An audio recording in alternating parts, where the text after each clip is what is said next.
Namaskar.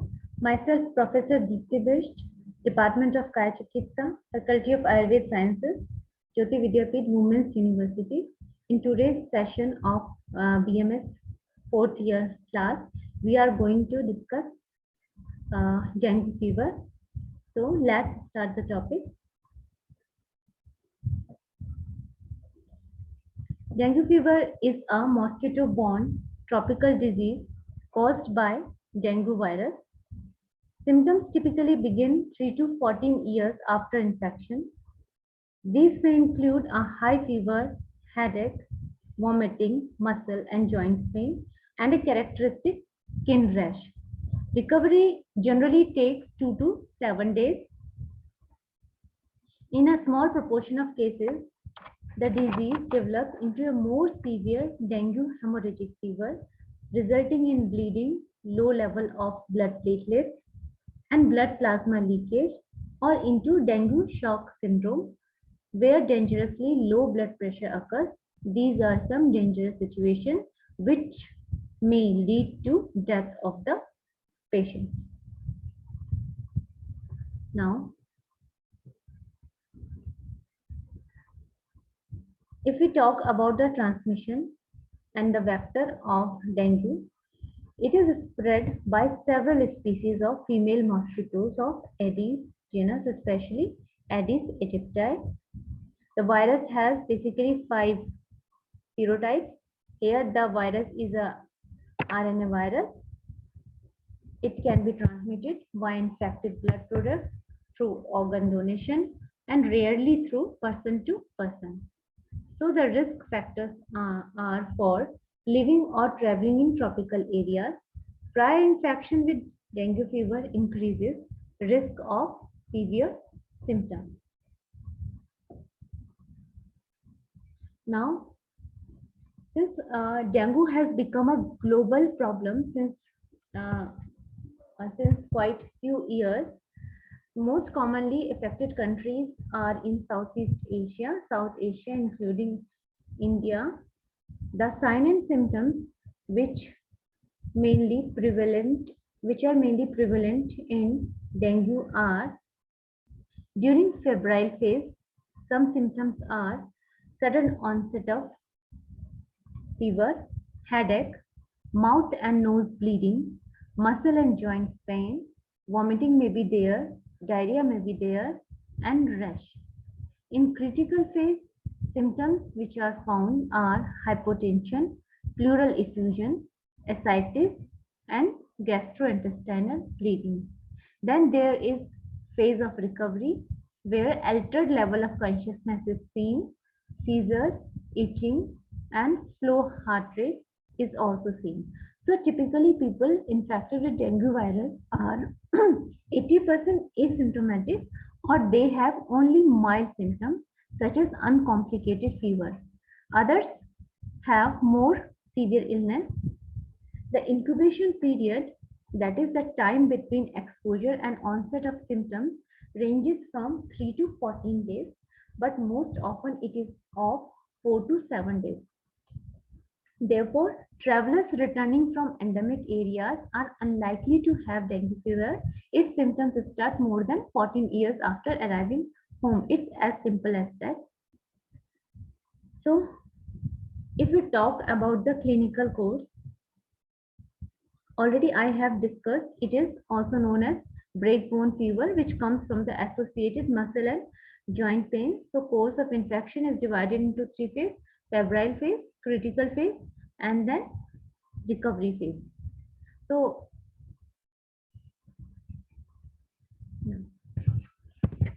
critical phase consists of basically plasma leaking, fluid accumulation, respiratory distress, bleeding from different organs, and several abdominal pain. There may be restlessness, bleeding gums, and blood and vomiting.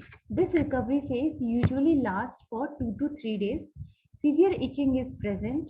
Maculopapular rashes are seen, followed by peeling of skin. Reduced level of consciousness is seen there. Slow heart rate and feeling of fatigue, which may last for weeks in adults. So associated problems with dengue fever are It can affect several other body systems, either in isolation or along with the classical dengue symptoms. A decreased level of consciousness occurs in severe cases, which is attributed either to inflammation of the brain by the virus or indirectly as a result of impairment of vital organs, for example, liver. Other neurological disorders have also seen. Sometimes Guillain-Barré syndrome is also seen. Now, how this infection travels. When a mosquito carrying dengue virus bites a person, the virus enters the skin. Together with the mosquito's saliva, it binds and enters white blood cells and reproduces inside the cells while they move throughout the body. The white blood cells respond by producing several signaling proteins like cytokines and interferons, which are responsible for many of the symptoms such as fever, flu-like symptoms, and so virus production inside the body is greatly increased. Fluid from the bloodstream leaks through the wall of small blood vessels into body cavities due to capillary permeability. So this increases the risk of bleeding and other major complications of dengue fever. How the diagnosis is made. So the warning signs which are usually observed in dengue fever are worsening abdominal pain, ongoing vomiting, liver enlargement, mucosal bleeding, high hematocrit with low platelet count, lethargy or restlessness. These are the warning signs of dengue fever. It is typically made clinically on the basis of reported symptoms and physical examination, and this applies especially in endemic areas. The diagnosis should be considered in anyone who develops fever within 2 weeks of being in the tropic or subtropic. And one more thing I want to share, it can be difficult to distinguish dengue fever and chikungunya, a similar viral infection that shares many symptoms and occurs in similar parts of the world to dengue. So often investigations are performed to exclude other conditions that cause similar symptoms such as malaria, viral hemorrhagic fever, typhoid fever, measles, influenza, and Zika fever also. So earliest changes which are detectable are low platelets, metabolic acidosis, pulse pressure drops, capillary risk will also occur. So investigations which are usually indicated in dengue fever are CBC, which shows leukopenia. Thrombocytopenia is also seen. Immunoglobulin G titers are often fourfold increases, and in PCR there is detection of dengue virus. So after a primary infection, basically this IgG reaches peak levels in the blood after 14 to 21 days. In subsequent reinfections, levels peak earlier and the titers are usually higher. So both IgG and IgM provide protective immunity to the infecting serotype. Now management. Before management, I would like to talk something about the prevention, which is more important in cases of dengue fever, chikungunya, and other viral fever. Prevention depends on control and protection from the bites of mosquito that transmit it. The World WHO recommends an integrated vector control program. Here, primary method of controlling this fever is by eliminating its habitat. This is done by getting rid of open sources of water, adding insecticides to it, generalized spraying of organophosphates or any insecticide, reducing open collection of water.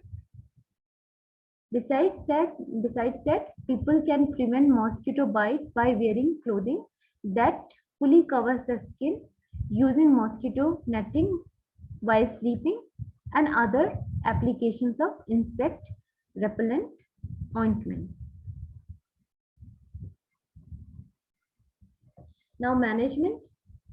Management is supportive with treatment of hemorrhagic shock and pain as required. So no specific treatment is there. Bed rest is advocated. Vitals are monitored properly. Analgesics and antipyretics like acetaminophen are given if there is fever. Cold sponging is done to keep the temperature below 39 degrees centigrade. Oral fluid or electrolyte therapy for patients with excessive sweating or vomiting is done. Aspirin, ibuprofen should be avoided and steroids are ineffective. Blood transfusion is done in severe cases to replace the blood loss, and there is currently no licensed vaccine for dengue fever. So there is no specific antiviral drugs also for dengue fever. However, maintaining proper fluid balance is important. So those who can drink, they can take it by mouth. Otherwise, IV line is maintained. So some more points to discuss is regarding the prognosis. Most people with dengue fever recover without any ongoing problem.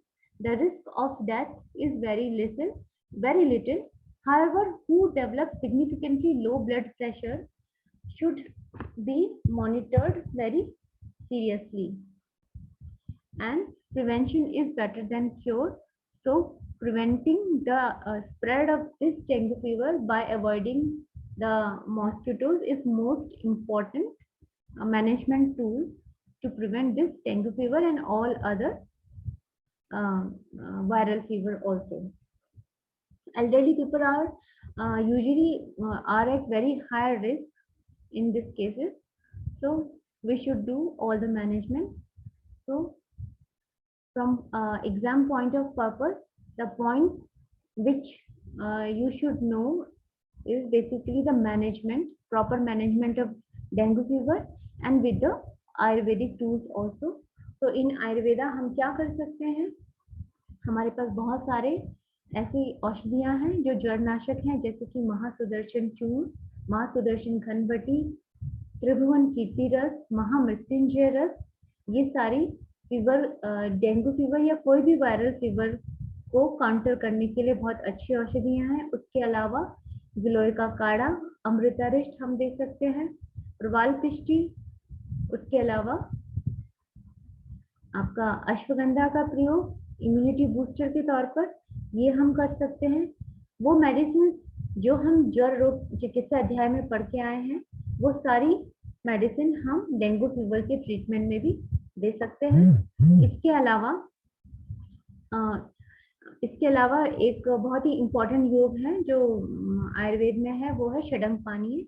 षडंग पानी जो 6 चीजों के mixture से बनता है। उसके अलावा तुलसी दालचीनी का काढ़ा जो आजकल सभी घरों में प्रयोग हो रहा है, वो आप प्रयोग कर सकते हैं।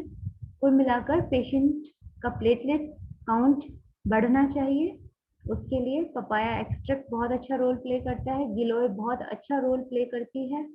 उसके अलावा प्रॉपर इलेक्ट्रोलाइट इम्बैलेंस के लिए प्रॉपर फ्लूइड मेंटेनेंस जरूर होना चाहिए।